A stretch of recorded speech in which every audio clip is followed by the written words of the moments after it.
welcome back to Gichu's Kitchen. Please like, share and subscribe to our channel.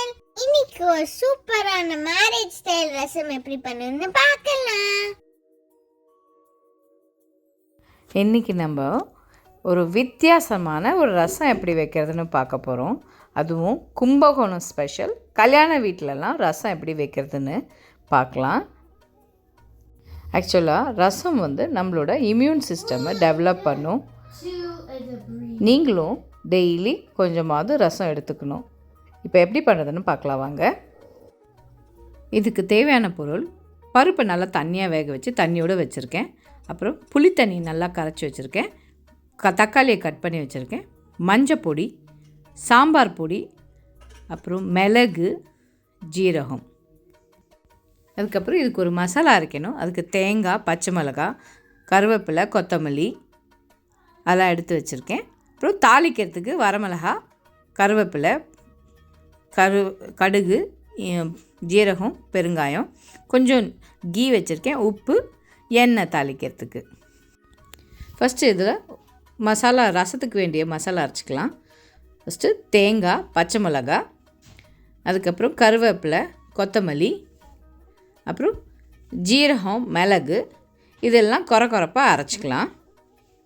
தண்ணியே ஊற்றக்கூடாது. தண்ணி ஊற்றாமல் கொரப்பாக அரைச்சிக்கோங்க. நான் பச்சை மிளகாய் கம்மியாக தான் போட்டிருக்கேன். உங்களுக்கு காரத்துக்கு ஏற்ற மாதிரி கூட குறைய போட்டுக்கோங்க. அதுக்கப்புறம் பெருங்காயம், நான் கட்டி பெருங்காயம் இதிலே போடுறேன். பவுடராக இருந்தால் நீங்கள் ரசத்தில் கூட போட்டுக்கலாம். நல்லா கொரப்பாக அரைச்சிக்கோங்க. தண்ணியே ஊற்றாமல் பாருங்கள், இந்த மாதிரி கொரப்பாக அரைச்சிக்கணும். இப்போது இது கூட ஒரு தக்காளி கட் பண்ணதை போட்டு ஒரு சுற்று அடித்து வச்சுக்கணும். பாருங்கள், இதுதான் மெயின் மசாலா. இந்த ரசத்துக்கான மெயின் மசாலா இது தான். இப்போது புளி தண்ணி நல்லா தண்ணியாக கரைச்சி வச்சுருக்கேன். அது ஒரு பாத்திரத்தில் ஊற்றிக்கலாம். அந்த புளி தண்ணியோட நம்ம கட் பண்ணி வச்சுருக்க தக்காளியை போட்டு நல்லா கரைச்சி விட்டுக்கலாம். நல்லா பிசைஞ்சு விடுங்க. அந்த தக்காளியில் இருக்கிற ஜூஸும் அந்த புளி தண்ணியும் நல்லா மிக்ஸ் ஆகணும். இது கூட நம்ம மஞ்சள் பொடி, சாம்பார் பொடி எல்லாம் போட்டு லோ ஃப்ளேமில் போட்டு கொதிக்க விடலாம், அந்த ரா ஃப்ளேவர் போகிற வரைக்கும். அதுக்கப்புறம் இந்த அரைச்சி வச்சுருக்க இந்த மசாலா இருக்கு இல்லையா, ரசம் மசாலா, அதை இதில் சேர்த்துக்கலாம். சேர்த்து விட்டுட்டு நல்லா உப்பெல்லாம் போட்டுட்டு நல்லா கொதிக்க விடுங்க. நல்லா கொதித்து அந்த ரா ஃப்ளேவர் போகணும். உங்களுக்கு நல்ல ஸ்மெல்லு கிடைக்கும். இப்போ பாருங்கள், இது நல்லா கொதித்து அந்த வந்துடுச்சு பாருங்கள். இந்த ஸ்டேஜில் நம்ம பாயில் பண்ணி வச்சுருக்க தால், அதை பருப்பு தண்ணியை இதில் சேர்த்துக்கலாம். ஆனால் ஒன்று, பருப்பு தண்ணியை போட்டுட்டு நம்ம கொதிக்க விடக்கூடாது. இப்போது 1-2 பபுள்ஸ் வரும்போதே நீங்கள் ஆஃப் பண்ணிடணும். ஆஃப் பண்ணி இறக்கி வச்சுட்டு கொத்தமல்லி தலையை தூவிடுங்க.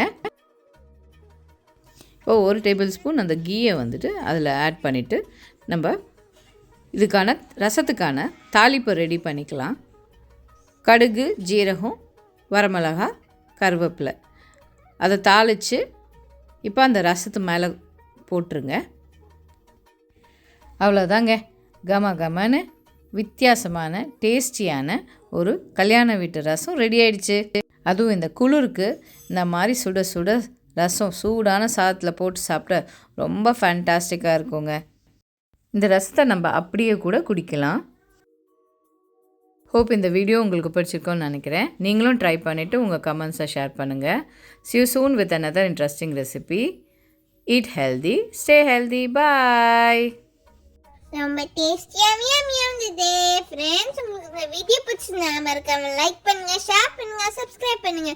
பை.